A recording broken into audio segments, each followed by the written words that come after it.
അങ്ങനത്തെ സങ്കല്പങ്ങൾ സമൂഹത്തിന് മുന്നിൽ പരത്തുകയോ ചെയ്യുന്നയാളല്ല ഞങ്ങളുടെ ഗുരുനാഥൻ. അടുത്ത കാലത്ത് വളരെയേറെ പ്രശ്നങ്ങൾ സമൂഹത്തിന്റെ ഇടയിലുണ്ടായി.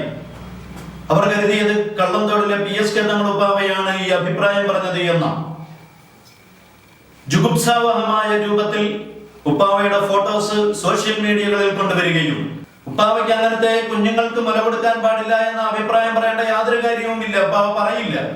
അതിലുപരി ഇത് ജനിതക പരിണാമം പോലെ മാറി മാറി വരുന്ന ഒരു പ്രക്രിയ. അമ്മയും കുഞ്ഞും, കുഞ്ഞും അമ്മയും തമ്മിലുള്ള ബന്ധം, ആ അമൃതവും പകർന്നു നൽകുന്ന മാതാവിനും പിതാവിനും അവരുടെ ബന്ധുമിത്രാദികൾക്കും ആയിരക്കണക്കിന് ജനങ്ങൾക്കും ഭക്ഷണം നൽകിക്കൊണ്ടിരിക്കുന്ന ഒരു മഹോന്നതനായ ഗുരുശ്രേഷ്ഠനെ ഇത്തരത്തിലുള്ള മോശമായ വാദങ്ങളിലേക്കും വിവാദങ്ങളിലേക്കും വലിച്ചിഴയ്ക്കുന്നവർ അവരുടെ സൂഉൽ ഖാത്തിമത്ത് പ്രതീക്ഷിച്ചു കൊള്ളണമെന്ന് സാന്ദർഭികമായി ഉണർത്തുകയാണ്. പക്ഷേ ഒന്ന് മനസ്സിലാക്കണം, ഇവിടുത്തെ പണ്ഡിത സമൂഹം ഇപ്രകാരമുള്ള വിവാദങ്ങൾ ഉണ്ടായപ്പോൾ അവർ അർത്ഥഗർഭമായ രൂപത്തിൽ മൗനം പാലിക്കുകയാണ് ചെയ്തത്.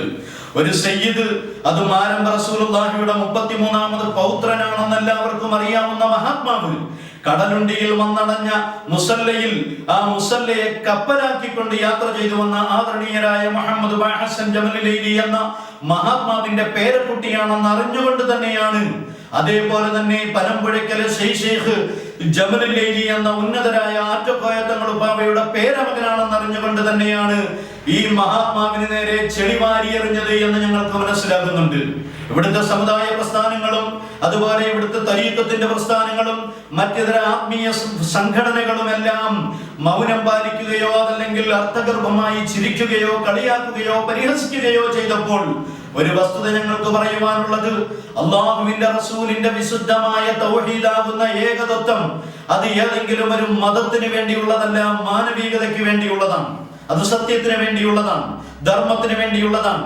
അതുകൊണ്ട് കേവലം ഒരു മുലപ്പാൽ വിവാദത്തിലേക്ക് വലിച്ചിഴച്ചിട്ട് ഒരു ആധ്യാത്മിക ഗുരുനാഥനെ, അതും 10,000-കണക്കിന് ശിഷ്യന്മാരുള്ള മഹോന്നതനായ ഗുരുശ്രേഷ്ഠനെ ആക്ഷേപിക്കുവാനും താറടിക്കുവാനും തയ്യാറാകുമ്പോൾ അവനവൻ തന്നെ മുകളിലേക്ക് മലർന്നു കിടന്നുകൊണ്ട് അവന്റെ മുഖത്തേക്ക് തന്നെ തുപ്പുന്നതിന് തുല്യമാകുന്നുവെന്ന് സാന്ദർഭികമായി ഓർമ്മപ്പെടുത്തുകയാണ്. പരിശുദ്ധമായ സൂഫി സരണി എന്നത് ഒരിക്കലും ഒരാൾക്കും മനസ്സിലാക്കാൻ കഴിയുന്നതല്ല. ആ സൂഫി സരണിയിൽ മതമില്ല, ജാതിയില്ല, വർഗമില്ല, വർഗബോധമില്ല, വർണ്ണമില്ല, പാർശ്വവൽക്കരിക്കുന്ന ഏതെങ്കിലും ഒരു സമ്പ്രദായമില്ല. അവിടെ മാനവികത മാത്രമാണ്, അതിലേക്ക് ദൈവികത മാത്രമാണ്. ആ ദൈവികതയിലേക്ക് കൈപിടിച്ചാനയിക്കലാണ് സൂഫി ഗുരുക്കന്മാർ